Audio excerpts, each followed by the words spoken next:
Awesome, awesome. Anthony's actually getting that started for Okay. us. So if everybody could Excellent. just give us a couple seconds, we'll go ahead and get this party started. Of course. Awesome. So we are rocking and rolling, guys. Hello and good evening. Hey, Madus, here's how we are going to get you all the way to Germany. So Operation All the Way is what we're calling this plan for Madus to, of course, get them to where they want to be, which is Germany. So yet before we get to the end goal, you know, there are steps that you have to take today so that Madus can truly go all the way. So if you're in the band, you're wondering, what are the steps? How do we do it? How do we get there? Well, we're here to show you. And what we found over these last couple of weeks is several different opportunities for Madus to really just take advantage of the one opportunity we believe will launch Madus, along with a detailed marketing plan. And together, we believe that Madus can, in fact, go all the way. So as an artist, you know, that aims to go all the way to Germany, which is a really far place, one thing we need to realize is that it takes a significant amount of sacrifice, as people have mentioned in the prior presentations. This might mean having to do things you don't really want to do or you don't have time to do to reach the end goal. But, you know, keeping in mind, you know, this is your dream. You will lose sleep, you will lose freedom, you will lose relationships, and anything else necessary to be successful. You know, even if you work hard at it, the odds are, to be just completely transparent here, you know, there's really only a 0.2% to like a 1% chance of succeeding. But it's okay to dream big. You know, just know that success is, of course, sold separately. Excuse me. Now, if you're ready to make some of the biggest sacrifices of your lives, then you're for sure ready for what we have in store for you. So I guess my question to you guys would just be this: are you guys ready to go all the way? Okay, so moving on, we're actually going to go into our situational analysis. But before we get into the nitty gritty of things, I really just want us to look at the environment of the rock genre and where Madus fits into it. You know, we've discovered some really great news for you guys, which is rock is not dead. It is absolutely not dead. And here's why. We've actually included some infographics in the appendix of the presentation, which we'll send you to afterwards, which really just shows while R&B and hip hop have surpassed rock in most genre, as the most popular genre, rock still holds about a 19.4% market share, meaning that the market is very much alive. It is absolutely not dead. So furthermore, when researching the alternative rock market, we found that 49% of the fans are female and 41% are actually millennials, which is great. And 70% of them love to attend live music events. So what does all of this mean for Madus? It's a lot of information, but what does it all mean for Madus? It means that that now is the time to turn some weaknesses into strength. When it comes to strength, honestly, you know, Madus has so many different strengths. We've heard it from all of the groups before. You know, you've definitely gained some fans along the way doing this presentation, because we all just absolutely love your music. Madus has a super strong identity and a really, really, really distinct aesthetic. You guys are creative. You guys are super resourceful when it comes to the budget that you're working with. And in our opinion, you're extremely likable. And you have over 70,000 streams, which is just like, that to me is like such a huge accomplishment in itself, because, you know, the band is obviously struggling a little bit, as people have said before on social media, but to get that kind of stream, 70,000, that's just absolutely fantastic. So you guys are doing something right, so keep it up. But since we know that rock is not dead, now's the time for Madus to establish a clear business plan, establish a really strong fan base, almost like a cult following, and increase the engagement rate altogether, which is like the end goal here is really just to get people engaged and get people paying attention. And of course, we want to get every single genre. We want to, you know, you're up against a genre that has surpassed every single genre out there. So you're speaking to a really specific market of people that are wondering if it's still there. So although rock music has been on the decline, to lead a revival, you're going to have to tie yourself and your identity into something super powerful. super, super powerful. And this is where we discovered 3 opportunities that Madus can actually take advantage of, which I'm so excited to share with you guys. So without further ado, we're going to move on to some of these opportunities. Let's go. So opportunity number 1 is what we call sync, and more sync. With the advancements in technology and the progress that streaming services like Netflix, Hulu, Amazon Prime, and the newcomer to the team, Apple Plus, are currently making, these services are growing exponentially. Not only are streaming services expanding domestically, but they're also expanding internationally, with Netflix at the forefront, being the first international worldwide streaming service. Ding ding, dangling the carrot in front of you. That's another way that you guys can make it to Europe successfully without actually going there at first. It's a way for you to reach a newer audience. So due to that rapid expansion, we've also seen a tremendous growth in terms of the content from all over the world, from big production studios to independents alike. This means that there exists a greater opportunity for sync and licensing and TV appearances, physical TV appearances. Opportunity number 2, which is what we call the nostalgic rock revival, is an opportunity that stems from a trend where nostalgia culture is taking over the country.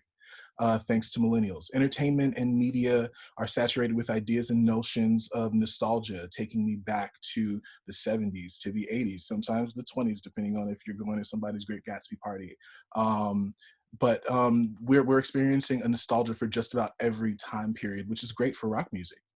Within that, it's also taken a specific turn to nostalgia because millennials who are focused on reliving some of their past, we just so happen to be the dominant buying power in the country. We have a projected spending power of about $1.4 trillion by the end of 2020, thereby usurping baby boomers. And so within this new nostalgia movement, there's a revival of rock music and a revival of the counterculture that really made rock music what it is. Bars and venues are hosting live band performances and karaoke nights like the Viper Room's Rock Revival and Emo Night at the Echoplex. Dedicated to playing music from bands like Nirvana, Panic at the Disco, 30 Seconds to Mars, The Smiths, Vampire Weekend, and the Arctic Monkeys, just to name a few, while also showcasing the local talent, thereby creating and engaging in a visceral experience in which fans can engage in music both reminiscent of their past, but also within a new movement as well. And so opportunity number 3 is what we'll call taking back the night. And it's this opportunity, it's the opportunity that we recommend out of all the 3. Currently, the situation is that there's a 1:30 curfew on drinks and therefore entertainment across California, which is horrible for the live music sector. However, this may soon change with the Senate Bill 54, dubbed the Late Night Bar Bill by locals, which has been the topic of discussion amongst the late night crowd for a few years now. The bill aims to extend last call hours in California to 4 a.m. in order to bolster state revenues and help mitigate drunk driving incidents across the state. In 2018, however, while it passed the Senate by majority vote, the bill was then later vetoed by Governor Jerry Brown for retooling. Now, while the state may be slow to evolve, Californians have made it their mission to take back the night in their own way. So as a result, in the heart of DTLA, there exists a strong network of various warehouses, rooftops, lofts, workshops, and abandoned factories that make up a thriving after-hours scene. While much of that scene caters to a more EDM and hip-hop centered fan base, the space for live music within that after-hours market is becoming more and more apparent as people turn to the after-hours scene to keep the party going once the city shuts down at 2. So in short, what we found is an opportunity to spearhead a movement which states that rock is not only on the revival, but it has a very visceral experience where it's going to take, where it's eventually going to take over the nightlife. This is where Madus can be a unique voice in saying that we're going to be activists and take back this nightlife and take it over by tying ourselves to Senate Bill 58 and being politically aware. This will ultimately help you create a platform for Madus that will lead to success and lead you to your end goal. So as recommended, opportunity number 3, or taking back the night, is the opportunity that will launch Madus into the next phases of your career. Now, obviously, the long-term goal is to get you all to perform in Germany and across Europe. And of course, to be successful, there are other steps that you need to make. There's smaller steps that need to be taken first. You can't put the cart before the horse in that sense. So the first step that you need to make Operation All the Way a success is to develop a market presence. This means increasing brand awareness for Madus locally by starting with colleges, local colleges like CSUN, then expanding to other places outside of, within the San Fernando Valley, then going to a broader network within Southern California, and so on and so forth. Number two would be to establish a fan base, which means that after developing that local presence, we develop a larger presence, state and countrywide, not only growing Madis's presence, but turning that presence into actual tangible fans, people who are interested in Madis, who will listen and follow Madis, and people who will attend Madis's shows, buy their merch, communicate with them on Instagram and then other social media, tell people about the story of Madis, and bring their friends to their shows. Third would be expand the touring capability. Not only are live shows where the money's at, but we also know that this is what you want to be doing for the rest of your lives. To be able to go on tour and go more often requires increasing in funding, a weakness we plan to turn into a strength. From these three goals, the overarching marketing strategy or higher level strategy is to focus on market penetration, which is developing a local presence, and then market development, which is establishing a fan base and then developing that fan base. In terms of the current position of Madis, according to several interviews conducted by Sabra, we discovered that this group of interviewees wasn't really aware of Madis prior to being surveyed. When they were shown a music video, there were some comments that included they have a unique aesthetic, but they need to distinguish themselves from other bands in their genre as far as their presence. So, just in generalized terms, as everyone has said, and as we've said throughout this presentation, or at least this section of it, we really need to make you all visible. That is the most important thing to garnering a fan base. So to do this, we're specifically targeting the general rock fan, the general alternative rock fan, which is men and women between 18 and 35. More specifically, we're going to target millennials who both enjoy rock music and they have the spending power to attend the live events and to really bolster band revenues. With this target market in mind, our goal is to position Madis as an alternative rock band that is known by both locals and out-of-towners. So basically any rock band, rock fan out there. Furthermore, focusing on our opportunity, we would also like to position Madis as a revival leader and activist for the rock genre, and ultimately help them to, and use them to help bring the nightlife back in trend in California.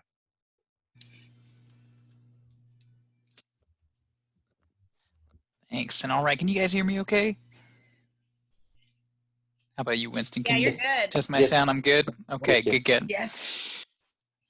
Good. So I want to talk about just from the get-go, starting in your first year, and hopefully this year, granted that we see the curve tip in the COVID-19 situation, that we can give you some concrete steps to start out with, right? So one, building up your content in the right places too. Tying your identity and your values to this local community and this political movement we've been talking about, the late night celebrating. And then thirdly, generate some publicity. Okay, now content. So we all know audiences need to see something, to become a part of the story. And some of this you can make for free or at least for cheap. But you need to get to a point where someone can hear your band name at a party and they pull out the phone and Google you, and they'll easily see, hey, there's recent music releases. Oh, look at that. And they got press releases. Oh, they have, they're on Instagram and other social media platforms that I monitor fairly frequently, so they're worth following. And something that's a little bit more difficult, but it's a must for professionals, is a YouTube story. So, one simple music video to follow this EP. Make sure all your past videos are there. Live performance videos, super easy to get that up. But then other things too, showing up on other people's platforms, on other people's channels, whether it's a studio session, live interviews, whatever you can get from there. So with this after hours rock revival strategy that we are proposing, that's going to have a whole campaign of content in itself. So you have no problem reaching for types of content in that case. It's going to be front and center ultimately. If you do something like this, people will see that's part of your story. Hey, this is this band that's bringing back alternative rock, the alternative rock we love, and that there's this cultural moment that they don't want to miss, right? That rock is moving into the late night club scene, and that you got to at least come with me one of these nights before this cultural moment turns into something else even. So that plays on millennials FOMO. That was brought up by another group too, right? Our fear of missing out. But millennials are also very interested in being politically active, right? And politically informed.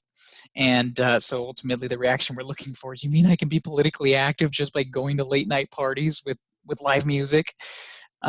So that, and pursuing media outlets, publicity, right? And having someone that you can delegate to that can be huge, which I'll talk more about at the end of this. But I mean, these media outlets will want to be able to write about this bill in an interesting way. And so you'll certainly put a twist on that and have be a story that people can write about. So let's talk about what your products and services are that are going to help you make money that's going to help you get to these other goals and get you to the international stage.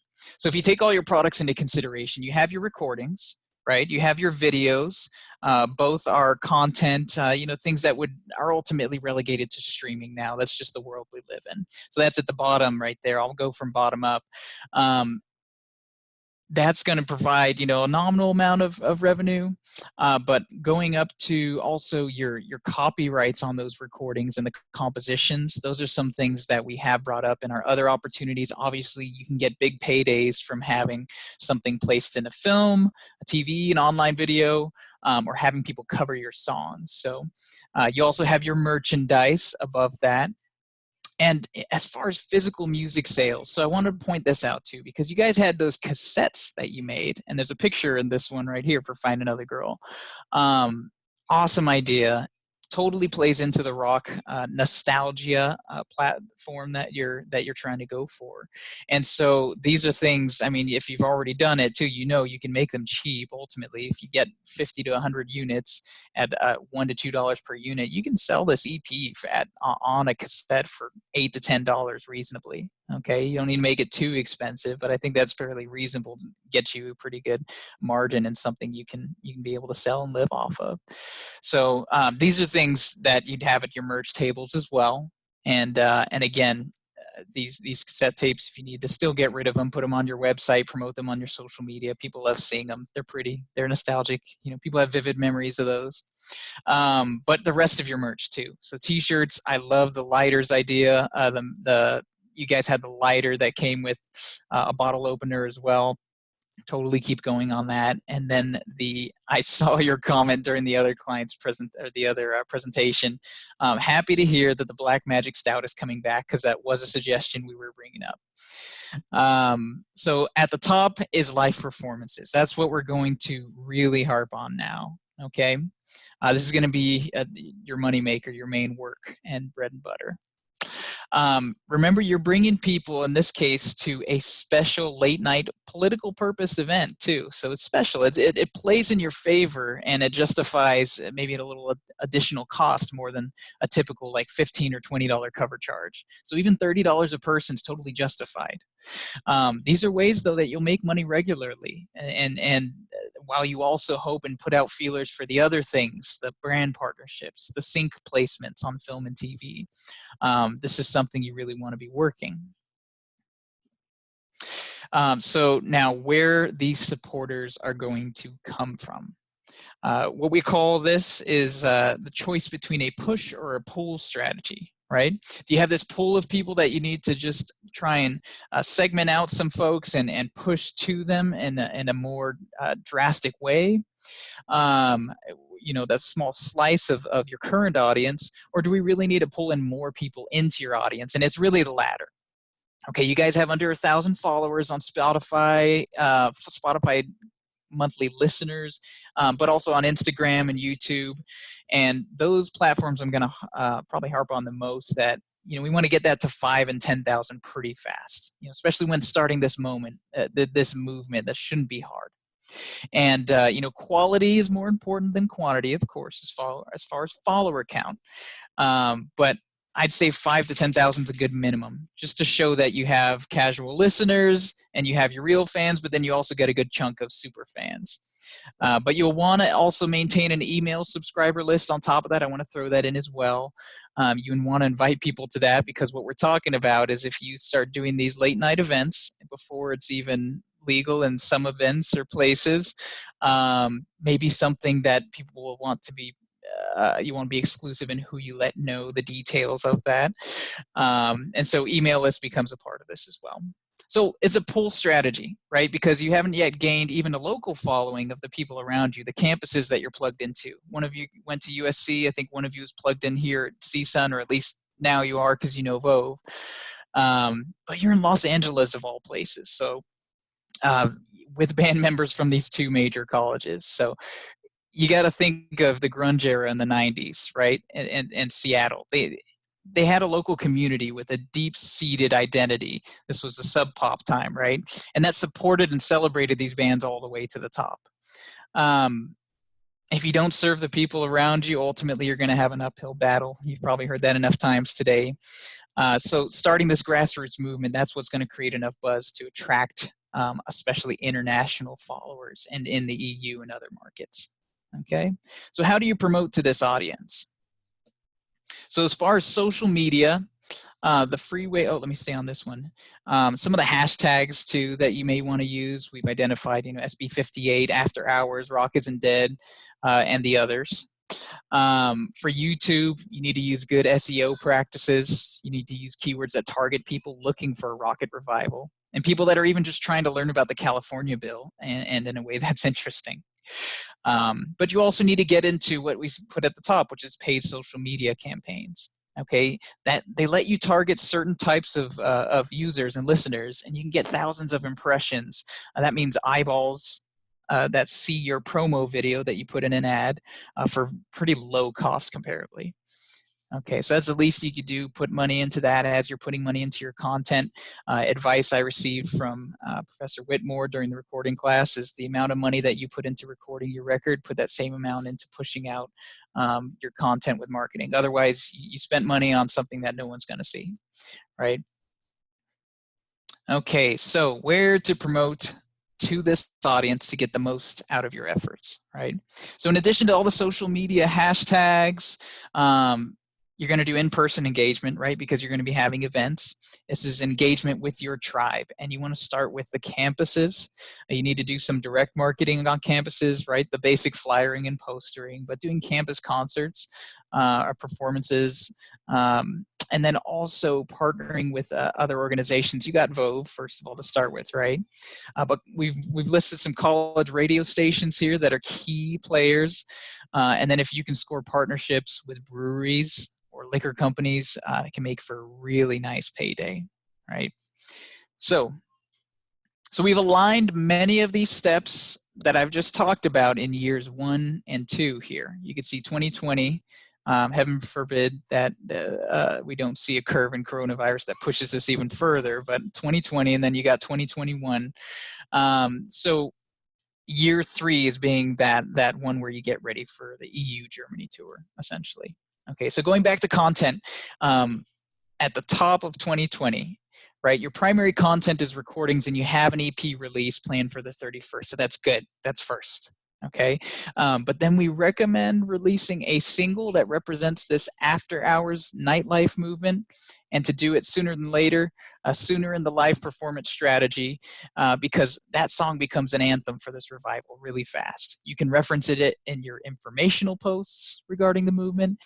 You can lead off with it when you reach out to media outlets, and you sure as heck will sing it at every show. So obviously, you can see here, we have local tour here up top of all the other the interviews and press publicity I've mentioned. So not venturing out of the local market just yet.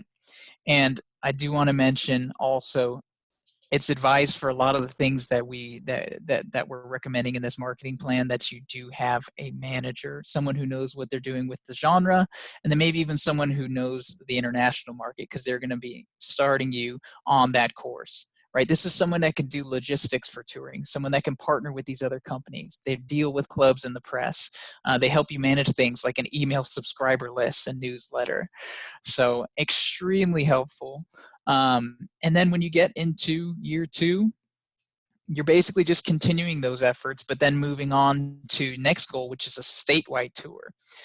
You can monitor who's on social media asking you to come to their city and bring the late night events there. And then California is the focus, right? That's who's doing the Senate bill. And you'll be in a better place at that point to go to investors or donors that you have traction as you're trying to fund this tour across the state. You could show them, and so being able to raise those funds, it's a lot of gas and ramen getting around the state there that you want to fund. So even more so when we get into year 3. Let me not skip this though. So your merch, of course, you'd have the ability to build up your merch in 2021, having done that as well.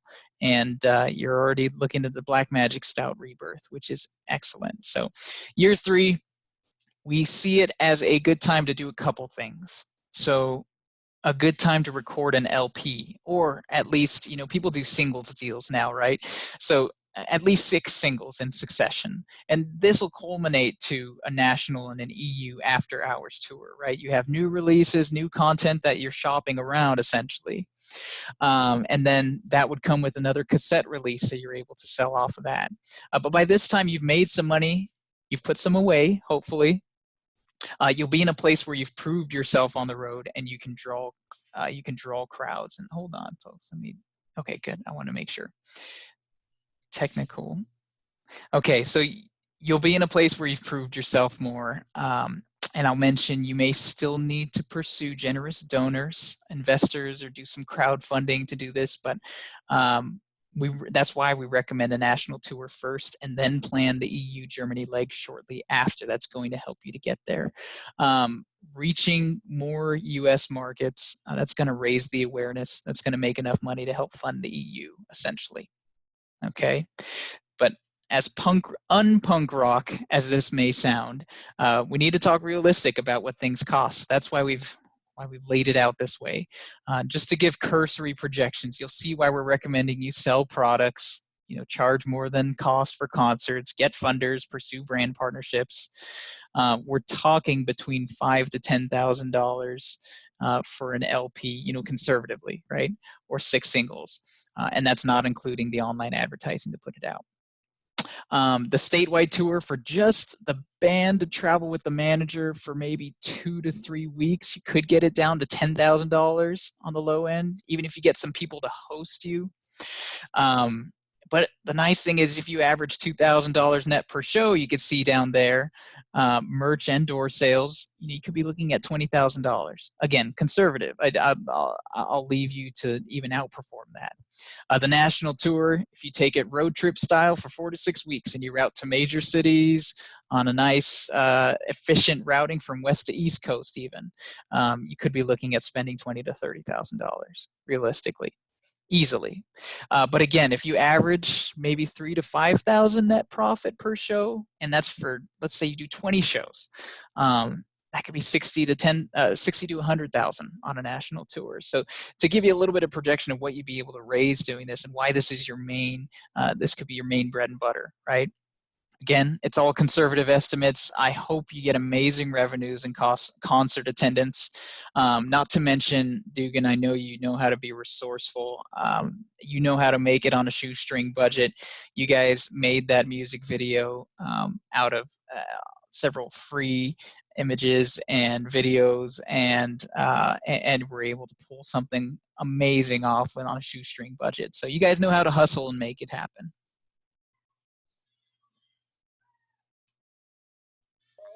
All right, guys. So as we talk about money and logistics and advertising and all of the things that are so punk rocky and edgy, we hope that this really just paints a better picture for you guys of how to get what's most important to you, which is that you want to make rock music and create a sustainable career in that market, but you also want to travel to Europe and experience that scene as an end in itself. So this is how we believe that you can get there.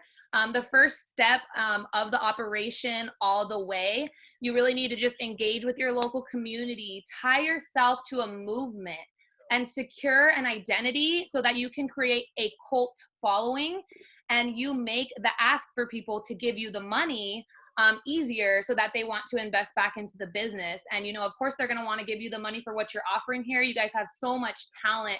And this is just a great chance to see a rock revival and celebrate nightlife in general, which is priceless. And I believe, and we all believe, that you guys will be more than just a band trying to struggle and make it. We believe that you guys are going to be legendary and you guys are going to be heroes. So that concludes our presentation, and we really appreciate everybody, sticking around. I know it's hard because we're the last group, but we really appreciate everybody giving us your time and your undivided attention. And we hope that this created some value for you guys. So thanks so much.